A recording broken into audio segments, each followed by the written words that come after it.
Welcome to The Explainer. Today, we're digging into hair loss treatments that are actually backed by science. So what really works?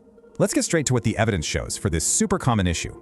It's called androgenetic alopecia. Basically, your hair follicles are sensitive to hormones and they shrink over time. But first, and this is critical, see a dermatologist. You need the right diagnosis to get results. All right, here's what we're covering today. Let's jump right in, starting with your first line of defense. So first up, we're talking about the stuff you can get right off the shelf. You've probably heard of Minoxidil. It's FDA approved and basically wakes up those sleepy hair follicles. But yeah, there are trade-offs. It's proven to work, but you really have to stick with it. Here's a surprising one.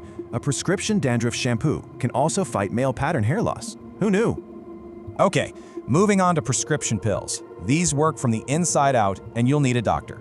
And what's really interesting here is that the main options for men and women are totally different. Minoxidil also comes in a pill form. It's actually a blood pressure med, but in low doses. All right, let's talk about the more advanced stuff. These are procedures you get done in a doctor's office. PRP is pretty cool. It uses your own blood's growth factors to give your hair follicles a boost.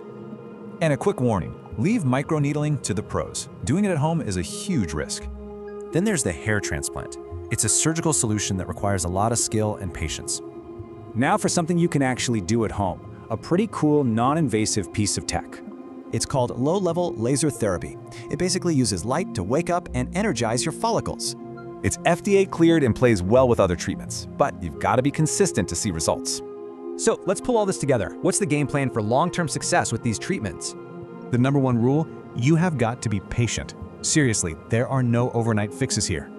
You're looking at 6 to 12 months before you can really tell if something is working for you. So to recap, get a diagnosis, combine therapies, be consistent, and think of it as ongoing management. So now you know the options. The big question is, what are you going to discuss with your doctor?